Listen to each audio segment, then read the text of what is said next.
Garda Revolusi Iran mengatakan gelombang serangan ke-89 ini menyasar fasilitas militer Israel dan kota-kota seperti Eilat, Tel Aviv, dan Neibrak. Tidak hanya menggunakan rudal, serangan kali ini juga mengerahkan drone andalan Iran.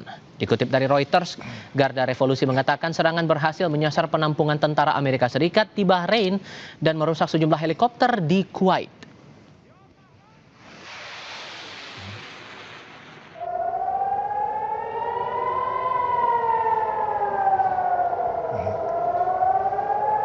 Serangan rudal terlihat tadi malam di Naharia, Israel. Diduga rudal yang melintas di kota ini tidak hanya ditembakkan Iran, tetapi juga oleh Hizbullah dari Lebanon.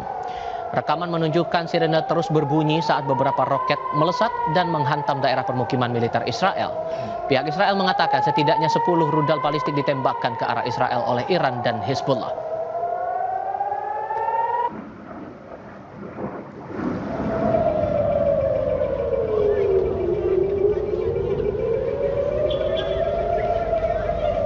Warga Tel Aviv yang mendengar suara sirene tanda serangan rudal Iran diarahkan berlindung di bunker.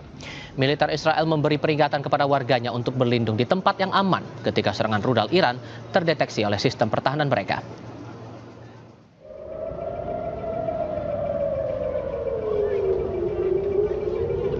Menteri Pertahanan Amerika Serikat Pete Hegseth mengunjungi pasukan yang terlibat dalam operasi Epic Fury pada akhir pekan lalu.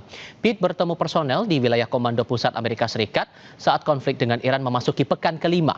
Visual yang dirilis Pentagon pada hari Rabu menunjukkan Pete Hegseth meninggalkan helikopter dan memberi pengarahan kepada para prajurit di pangkalan regional yang dirahasiakan. AS sebelumnya menyatakan melakukan penambahan pasukan di tengah rencana serangan besar ke Iran.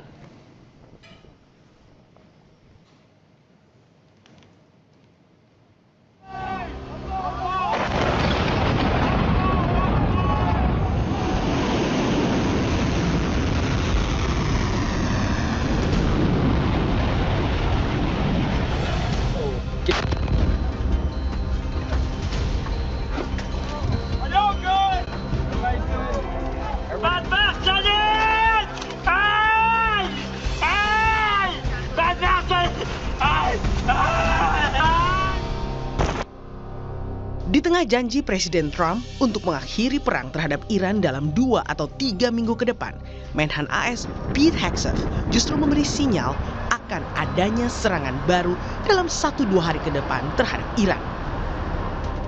Hegseth bahkan mengklaim kekuatan militer dan mental tentara Iran sudah sangat menurun, hingga memicu pembelotan besar-besaran, berkurangnya personel kunci, dan menimbulkan rasa frustasi di kalangan pemimpin senior. On the battlefield, because of the latitude the president has given us, American firepower is only increasing. Iran's decreasing. We have more and more options, and they have less. The upcoming days will be decisive. Iran knows that, and there's almost nothing they can militarily do about it. Yes, they will still shoot some missiles, but we will shoot them down. Tantangan AS ini dijawab enteng Menlu Iran Abbas Araghchi. Araghchi justru menilai jika serangan darat yang dipilih AS akan menimbulkan kerugian besar bagi AS. Araghchi sangat yakin jika militer Iran jauh lebih siap untuk menghadapi serangan darat Amerika. در حال حاضر از نظر ما این تنگه کاملا بازه و فقط بر روی کشتی‌های کسانی که با ما در حال جنگ هستند این تنگه بسته است. طبیعی هم هست، در زمان جنگ هست، طبیعی هست که ما به دشمنان خودمون نمیتونیم اجازه بدیم از آبهای داخلی ما استفاده بکنن و برای تردد. در جنگ زمینی حتی خبرتر و مجهزتر هستیم. ما کاملا آماده هستیم برای مقابله با هر گونه تهدید حمله زمینی به کشورمون. امیدوار هستیم که چنین اشتباهی نکنیم. Seakan ingin menyudahi perang, Presiden AS Donald Trump pada Rabu waktu setempat mengatakan pemerintahannya telah mencapai pergantian rezim di Iran yang disebabkan tindakan militer yang tegas. Ia pun memastikan Iran tidak memiliki persenjataan nuklir. Trump menambahkan pihaknya kini tengah berkomunikasi dengan kelompok ketiga di Iran yang dinilainya lebih moderat. All I want to do is make sure they don't ever have a nuclear weapon. And the other thing, this was not part of what I wanted to do, but we've done it, I guess, through sheer force of personality. We have a regime change like nobody thought was possible. And now we're dealing with the third group of people, and they're much different. Actually, they're much less radical, and it's a new regime. Pemerintah Iran berkali-kali menegaskan tidak tertarik pada opsi gencatan senjata dalam konflik yang tengah berlangsung. Sebaliknya, Teheran menginginkan penghentian perang secara menyeluruh dan permanen. Teheran menilai solusi jangka pendek seperti gencatan senjata tidak cukup untuk menjamin stabilitas jangka panjang. Iran siap hadapi serangan darat militer Amerika Serikat yang diprediksi akan dilakukan dalam waktu dekat. Namun, Iran mengingatkan Amerika Serikat jika pilihan mereka melakukan invasi ke darat adalah pilihan yang salah. Lalu mampukah militer Iran mempertahankan titik-titik krusial kawasan darat mereka dari serangan AS? Kami diskusikan ini bersama dengan para narasumber. Di studio Kompas TV sudah bergabung pakar strategi PPAU alumni US Air War College yang juga mantan penerbang F-5 dan F-16 TNI Angkatan Udara Marsma Purnawirawan Agung Sasongko Jati. Pak Agung, apa kabar? Terima kasih sudah hadir di studio. Sementara lewat sambungan dalam jaringan sudah bergabung Guru Besar Hubungan Internasional dari St. Petersburg State University, Koni Rahakundini Baki. Bu Koni, apa kabar, Bu? Halo, kabar baik. Terima kasih. Terima kasih sudah bergabung bersama kami. Atas yang kita lihat tadi, Menhan Amerika Serikat, Pak Agung, sudah memberikan arahan kepada pasukan mereka. Ini menandakan bahwa semata mereka siap untuk menghadapi serangan darat yang kabarnya akan ada rencana juga serangan cepat dalam 1 atau 2 hari, atau Anda membaca ada hal lain di situ? Ini namanya eskalasi to deeskalasi. Deeskalasi menjelang deeskalasi dan pergi. Tujuan sudah jelas tidak tercapai ya. Tujuan utamanya yaitu regime change, Garda Revolusi bubar, balistiknya berhenti, kemudian uranium dan rakyat berontak itu sudah nggak tercapai. Akhirnya terpaksa Trump harus mengatakan rakyat Amerika ya kita sudah ada regime change ini dengan kematian lama ada yang baru. Kemudian juga menyatakan bahwa ini semua adalah merubah targetnya yang semula ada target strategis menjadi target taktikal, yaitu berupa list daftar korban, daftar yang harus dibunuh, daftar harus dihancurkan, dan tiap hari nambah daftarnya. Dan jelas bahwa itu sudah tercapai, tetapi kan sudah tercapai secara taktikal, itu namanya tactical output, tidak sama dengan strategic outcome, nggak tercapai. Tapi ya seperti biasa ya bolak-balik ya dianggap sudah ini. Namun sekarang yang penting adalah bagaimana keluar dengan jalan tegak. Sebab kalau pergi begitu saja, tanpa ada sesuatu pukulan atau suatu drama yang biasa orang Amerika bikin itu, maka solusinya adalah mungkin serangan darat. Namun ada masalah. Masalah utamanya adalah tidak boleh mengganggu suplai minyak, tidak boleh mengganggu ekonomi global. Artinya apa? Tidak akan ada gangguan terhadap Bandar Abbas di pintu masuk Hormuz, tidak ada gangguan kepada Pulau Kark. Soalnya kalau Pulau Kark itu diduduki, meskipun tidak ada dirusak, juga tidak bisa diperungsi. Kenapa? Karena kan kerannya ada di daratan Iran. Itu kan pulau itu cuma untuk menyalurkan bahan bakar. Sedangkan keran yang utama ada di Abadan sana. Kalau itu ditutup juga percuma. Jadi biarkan aja itu tetap di Iran, tetap Iran ngatur masuknya. Sekarang kalau butuh serangan darat yang kira-kira akan kemungkinan perlawannya tidak terlalu banyak, korban tidak terlalu banyak, dan bisa menunjukkan berhasil menduduki Iran, dan bisa meningkatkan leverage daya tawar, maka harus mencari sasaran lain. Dan targetnya menurut Anda yang krusial apa? Dan bisakah itu berjalan cepat dengan rencana 1 sampai 2 hari mereka melakukan serangan itu? Bisa. Namanya adalah Cabara.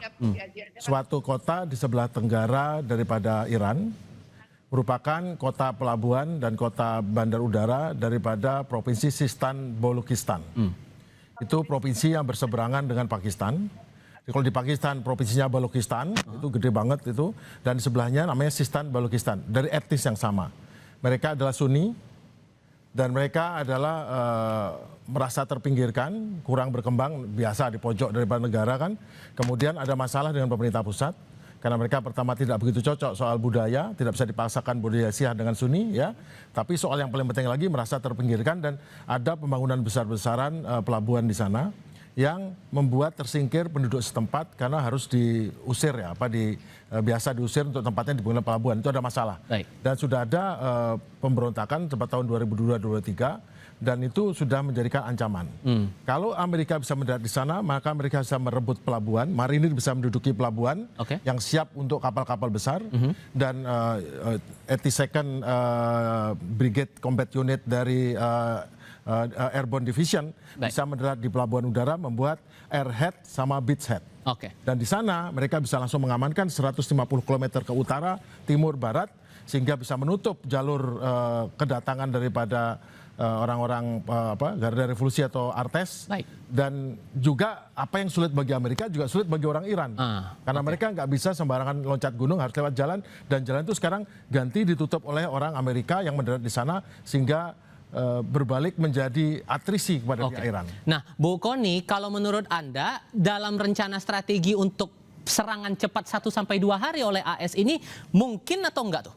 Pakai semua adalah barang-barang. Gini, kalau kita ngomong mungkin atau tidak mungkin, sangat mungkin ya. Tapi kita mesti lihat, ini perang ini menang militer mutlak loh. Kita mesti ingat bahwa ini itu adalah siapa yang lebih tahan biaya dan tahan waktu. Kita mesti ingat itu. Jadi walaupun banyak kelebihan yang dilakukan Amerika Serikat, tapi kita mesti ingat bahwa ini perang bukan soal kemenangan militer semata. Nah, kalau mau dilihat dari kekuatan Amerika sudah jelas lah dengan pidato Trump bahwa dia akan habis-habisan, terutama target pembangkit listrik, ya kan, fasilitas minyak Iran. Saya mungkin harus bilang bahwa dia secara konvensional dia mutlak unggul ya.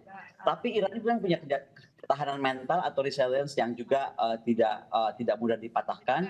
Kemudian drone murah dia juga yang mobile, bisa dibuat pabrikannya itu sangat mobile. Belum lagi proksi dukungan dari Rusia, Cina dan negara-negara lain yang tidak terlihat tapi sebenarnya ada gitu kan.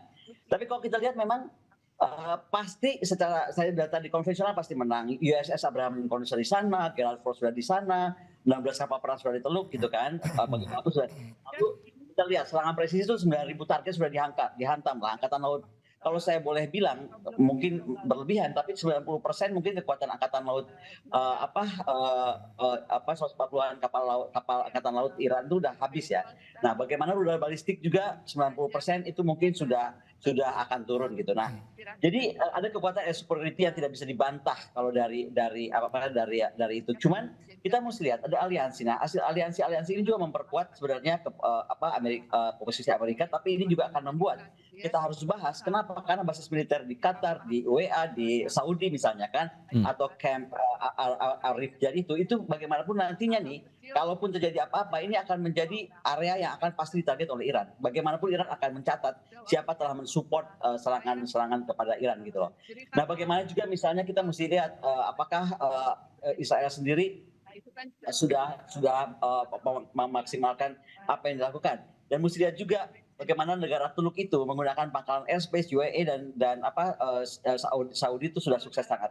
Semua dukungan ini tuh akan membuat sebenarnya dicatat betul oleh Iran, termasuk bagaimana kita mesti lihat dukungan Hizbullah, Cina dan Rusia ini akan main-main. Sekali lagi ya, walaupun tidak dinyatakan resmi gitu. Tapi contoh 4 jam lalu Presiden Putin baru bicara di sini. Beliau bilang bahwa ini kalau terus Selat Hormuz itu menjadi masalah, Rusia tuh akan memberikan jalan keluar. Nah, ini kan juga sesuatu tanda yang nggak main-main. Baru 4 jam lalu nih, baru selesai Presiden Putin bicara. Karena tersebut sedang ada kongres tentang logistik internasional. Nah, jadi mungkin salah satu yang dibahas, kebetulan saya nggak bisa hadir, tapi saya dengar pidato presiden tadi, dia bilang bahwa ternyata Selat Hormuz selalu menjadi sasaran, selalu, gitu kan, seperti berulang. Sehingga akhirnya Rusia sedang memikirkan jalan keluar apa supaya dunia itu tidak terlalu mati atau stagnan jika terjadi sesuatu. Jadi kita mesti lihat sekali lagi banyak kemungkinan, termasuk tadi proksi-proksi yang mesti kita pertimbangkan. Apakah kemudian jalan keluar itu maksud dari Rusia adalah ikut terlibat tidak lagi di belakang layar tapi ikut di depan panggungnya, ikut terlibat dalam perang ini? Kita akan bahas itu nanti, Bu, di segmen berikutnya. Tetap bersama kami saudara di Kompas Petang. Kita ke Pak Agung dulu sambil kami perbaiki komunikasi kami dengan Ibu Kony Rahakundini Bakri. Soal pertanyaan saya tadi kepada Bu Kony, kalau kemudian Bu Kony sudah bilang bahwa Rusia akan coba cari jalan keluar, memungkinkannya tuh apakah Rusia juga selama ini yang penilaiannya di belakang layar akan ikut turun kalau kemudian serangan-serangan yang dilakukan AS serangan darat itu akan berpengaruh cukup luas nantinya? Rusia tidak akan turun jika tidak ada hal yang eksistensial kepada hancurnya Iran atau rezim. Dan dan tidak ada hal. Kalau cuman serangan darat yang jelas tidak akan dilanjutkan invasi, hanya serangan merebut suatu tumpuan, kemudian untuk sebagai daya tawar, untuk apa Amerika nggak perlu turun, Rusia tidak perlu turun, karena itu tidak membuat nasibnya kan nggak mungkin mendarat di Teheran gitu kan. Artinya Rusia dia cukup melanjutkan bantuannya selama ini, yaitu berupa bantuan perang elektronika dan bantuan satelit ini, data satelit. Iran tuh sekarang bisa ngelihat 24 jam, 7 hari dalam seminggu. Jadi full time itu apa yang digerakkan oleh semua Amerika dan semua yang bergerak ataupun ada di permukaan di Timur Tengah itu semua bisa dilihat oleh pusat komando Iran itu real time. Itu yang penting. Tapi sekarang kan masalahnya itu adalah yang ngatur itu bukan masalah kalah menang. Tapi sekarang Amerika itu masalahnya dia adalah US Treasury Yield atau suku bunga obligasinya itu yang membuat Amerika itu memutuskan bisa nyerang nggak menyerang. Makanya oleh karena itu kenapa kemarin di stop untuk menyerang infrastruktur energi dan segala macam bukan karena senang sama Iran, kasihan sama Iran, Amerika baik hati, tidak. Karena itu punya efek langsung pada ekonomi Amerika. Itu yang membuat sekarang tidak melanjutkan menyerangnya. Jadi serangan ini terpaksa tidak dilanjutkan ke serangan ke infrastruktur energi seperti kilang minyak, Khark Island, kemudian Bandar Abbas. Tapi kalau serangan ke target lain yang tidak ada kaitan itu tidak masalah. Jadi makanya sekarang keputusannya adalah serangan tidak akan kepada yang terkait dengan minyak atau finansial. Bu Kony, suara Tifal masih terdengar ya Bu? Ya, masih. Soal pertanyaan saya tadi, apakah kemungkinan Rusia untuk terlibat turun tangan depan layar dalam perang ini memungkinkan atau tidak? Jalan keluar yang Anda sebut itu? Begini, kalau dibilang untuk ikut langsung, saya rasa Presiden Putin dan juga Presiden Xi Jinping sangat berhati-hati ya, karena ini kan bukan, mereka juga nggak mau masuk terlalu jauh gitu. Tapi bahwa bagaimanapun juga sudah sangat didukung, kita sudah tahu betul lah nggak mungkin tanpa dukungan teknologi dan dukungan intelijen dari Rusia dan Cina. Iran bertahan seperti lama. Tapi kalau kembali kepada kekuatan Iran ya, kita tuh mesti lihat juga bahwa Iran ini sekarang pinter ya. Dia tuh dengan menggunakan axis of resistance, ini akan membawa sebenarnya strategik asimetrik. Ini akan Iran tuh akan warfare-nya akan kemana-mana.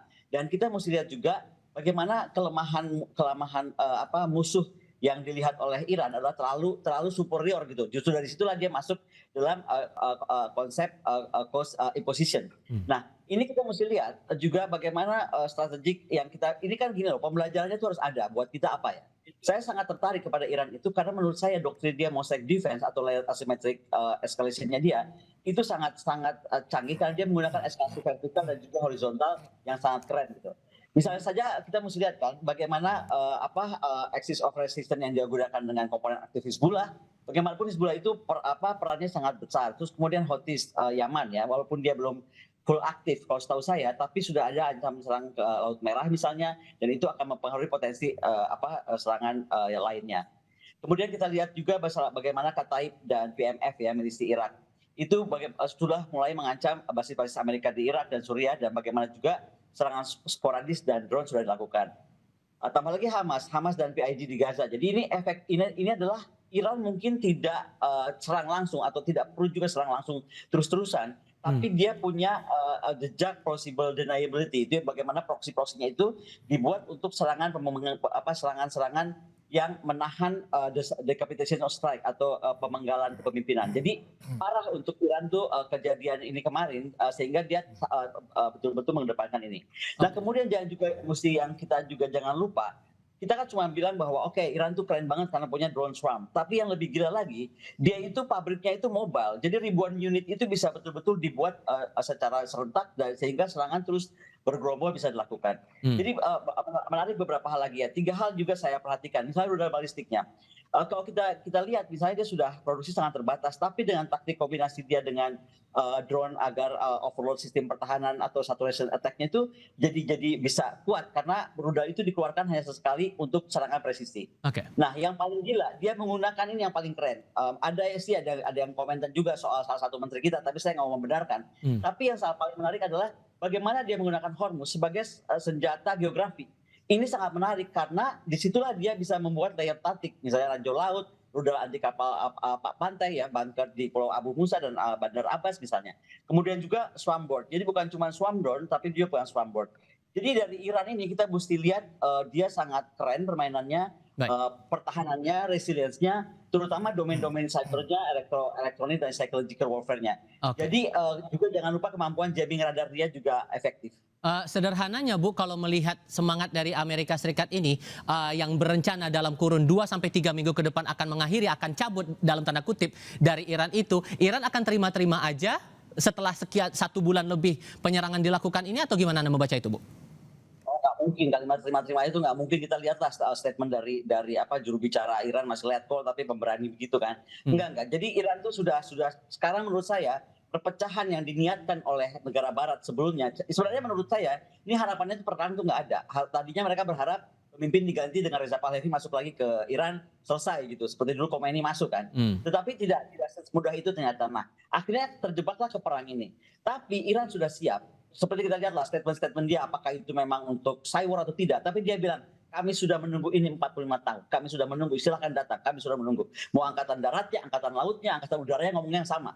Anak-anak mudanya. Jadi itu membuat semangat di rakyat Iran juga semakin terbangkit. Jadi menurut saya tadi, kembali kalau saya ditanya soal ini perang atau menang, mutlak militer Amerika mungkin secara konvensional. Tapi jangan salah, secara non-militernya, Iran akan lebih unggul, terutama tadi dia bisa membuat axis of resistance yang sangat kuat di sana. Oke, Pak Agung, posisi Iran setara atau tidak kalau kemudian itu 1-2 hari serangan cepat itu akan terjadi nanti? Apapun yang terjadi di bawah tidak mengubah posisi Iran berada di atas angin, udah gitu aja. Mau nyerang apapun, itu hanya untuk konsumsi publik Amerika yang menginginkan tidak posisi tiba-tiba berhenti pergi gitu aja, tapi ada sesuatu yang bisa ditampilkan. Tetapi juga tentu Jenderal Amerika nggak akan mau mengorbankan diri, anak buahnya di Kark dan Bandar Abbas, dan itu juga tidak mau mengganggu flow supply minyak. Kemudian tahu nggak, kan beberapa hari yang lalu tuh sanksi Iran kepada Iran tuh dibuka, sanksi Rusia dibuka, sehingga sekarang Rusia bebas menjual minyak gas kemanapun, Iran bebas menjual minyak seberapa banyak pun, dengan harga berapapun kemanapun. Tidak diganggu, tidak dihalangi. Kenapa? Karena dunia memang kekurangan minyak, sehingga gimana caranya biar harga minyak turun. Kalau minyak turun, maka suku bunga US Treasury Yield itu akan bisa tidak naik, tidak melewati angka sakti 4,5%. Ujung-ujungnya begitu lewat 4,5%. Maka setiap 0,1% itu udah ratusan miliar dolar itu. Bayangkan Amerika yang rakyatnya tidak sanggup bayar bunga cicilan rumah, hipotek rumah, tidak sanggup bayar kredit card. Mereka kan ngutang semua itu, kredit card semua itu. Akibatnya apa? Nanti banyak orang homeless itu nanti dikaitkan dengan pemilihnya, dikaitkan dengan demo kemarin 8 juta orang itu demonya itu bukan karena simpati nggak senang perang saja, itu karena mereka hidupnya ada nurun. Tapi yang jelas sekarang adalah saya nggak bisa menilai dengan sudut pandang itu. Yang jelas, seperti saya sering bilang, instrumen kekuatan nasional Amerika sebelum perang, diplomasi, informasi, militer, ekonomi, unggul, menang jauh. Iran itu nggak ada apa-apanya. Tapi sekarang salah satu bulan diplomasi, siapa yang terseok-seok diplomasinya, siapa yang lebih kuat nawar-nawarnya, informasional, siapa yang secara informasi memegang di atas angin, yang tidak kelihatan begging, yang kelihatan tetap powerful dan kelihatan bisa membalas dengan tenang, yang sekarang ngirim rudal ke Tel Aviv hampir nggak ada yang nahan, yang mengirim rudal ke Kuwait nggak ada yang nahan, karena hampir sudah habis semua. Secara militer memang Iran hancur semua yang di permukaan, tapi kemampuan balasnya hampir tidak. Dia punya missile dominance, punya keunggulan misil yang sekarang malah juga tidak bisa dihalangi, atau mungkin sedikit yang bisa menghalangi, persentase masuknya lebih besar. Dia bisa milih tetap tempat dimanapun, presisi seperti sangat presisi, titik-titik mana yang dihancurkan. Markas Mossad di Haifa hancur sekarang. Kemudian hari ini ada 10 paket serangan ke seluruh tempat di Israel dan di Kuwait. Kemudian yang terakhir ada ekonomi. Ekonomi ini saya belum belajarin, itu betul-betul Iran itu adalah jenius. Semua ahli ekonomi Iran itu adalah tim lulusan Harvard dan Stanford. Mereka yang sudah mendesain target mana yang bisa diajar, target mana yang enggak, dan mereka tahu persis bahwa mereka tidak akan menyerang pusat fasilitas segala macam yang akan membuat harga minyak naik, dan itu akan membuat ini. Mereka sudah tahu persis hitungannya.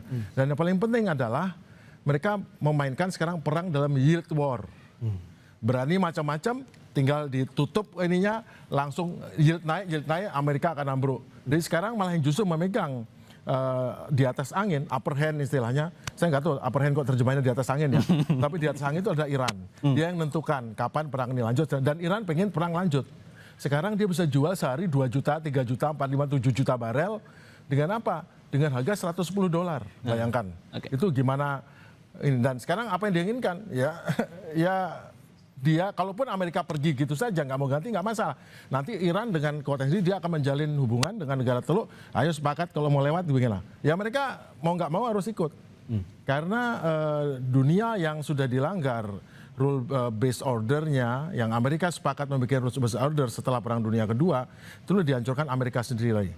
Melakukan serangan, melanggar hukum internasional, unjust war, ya itu nggak benar. Nah sekarang Iran juga punya hak yang sama untuk melakukan tersebut, dan dia tidak sendiri, dia didukung oleh BRICS. Belakangnya ada Rusia, Cina, India, dan semuanya yang membuat dia bisa menjual atau berdagang dengan tidak menggunakan petrodolar. Iran berada di atas angin. Terakhir Bu, sehingga kalau melihat kondisinya sekarang, tampaknya Iran akan agresif nanti kalau beneran serangan cepat itu bakal terjadi. Ya gimana nggak agresif, soalnya kan Trump bilang tujuannya itu finish the job dan bring back Iran to the Stone Age. Itu kata-kata tuh sangat kasar dari Trump. Meskipun akhirnya Demokrat juga mengkritik ya nanti gimana sih rencana pasca perangnya, gimana biaya rekonstruksi, gimana resiko eskalasi global yang paling underline oleh Partai Demokrat, reaksi eskalasi global. Karena begini loh, kita boleh ngomongin tentang perang itu ya, tapi coba kita ingat satu negara yang sekarang terdampak besar, Dubai. Dubai itu sekarang jadi kota mati, ya kan? Pariwisatanya ambruk, ribuan ekspatriat dan jutawan pebisnis itu semua juga langsung kabur. Kita lihatlah bagaimana semua mobil mewah ditinggal di jalan gitu kan. Dan bagaimana Dubai sebagai safe haven atau pusat bisnis mewah itu akhirnya menjadi rusak berat secara psikologi. Jeffrey Sachs malah bilang Dubai will be dead gitu loh. Nah belum lagi kerusakan fisik tentang apa itu satu kerusakan fisik ya, belum tentang psychological efeknya. Bagaimana damage-nya sangat besar terhadap perusahaan dan apapun itu. Jadi yang saya bilang adalah orang yang tidak berperang langsung tapi terdampak jadinya ini akan memukul juga dan akan menyerang balik ke Amerika Serikat pasti. Karena bagaimana coba negara yang baik-baik aja hanya karena membantu serangan dengan makanan negara yang dipakai menjadi korban. Dari sini kan sebenarnya kepintaran Iran, dia buat supaya konsentrasi ini terpecah. Dan saya rasa Iran akan mencapai itu. Dia akan membuat banyak negara akhirnya marah terhadap Amerika Serikat. Contoh tadi disampaikan 8 juta sudah knocking, sudah terjadi. Ini menjadi pelajaran berharga juga buat Indonesia, jangan sampai ada gerakan knocking. Karena inilah kita, pemimpin itu mesti ingat dia harus berhenti di mana. Dan saya rasa Trump di dalam pidato tadi malam sudah mengingatkan dia sebenarnya sudah di titik lelah. Cuma nggak boleh ngomong lelah lah sebagai kepala negara. Dia cuma akan gila-gilaan gitu. Singkat saja Pak Agung. Sehingga kalau kemudian akhirnya dalam kurun 2-3 pekan ada niat AS untuk keluar dari sana, akankah segampang itu dan masalah Selat Hormuz dan lain-lain ujung-ujungnya apakah perundingan? Mungkin nggak tuh? Yang diperlukan exit strategi, drama ataupun sandiwara menyerang di provinsi yang di luar Selat Hormuz ini, Chabahar ini di luar Selat Hormuz. Di situ nggak ada masalah, dia langsung Laut Oman, langsung menyerang, langsung di situ ngerebut, melakukan ini ada drama lah, ada masuk berita lah segala macam, habis itu cabut dari situ bisa, karena dari situ bisa take off C-17 dan gini. Mungkin di bawah layar, mungkin Iran juga, kita tahu kan biasa di bawah layar kan. Udah nanti kita, kamu serbu sana, nanti kita ini kamu dudukin sana, kamu pergi. Kan Iran juga mungkin mau bantu biar kamu nggak terlalu malu kan, yang penting bayar kan gitu. Ini di belakang layar ini semua ini adalah masalah, kayaknya mereka teman semua deh di belakang itu, para karena mereka kelihatannya yang nggak kita lihat adalah ini ekonomi, ujung-ujungnya ekonomi. Pak Agung, terima kasih sudah datang ke studio. Bu Kony, terima kasih sudah bergabung lewat sambungan dalam jaringan. Sehat selalu semuanya. Terima kasih.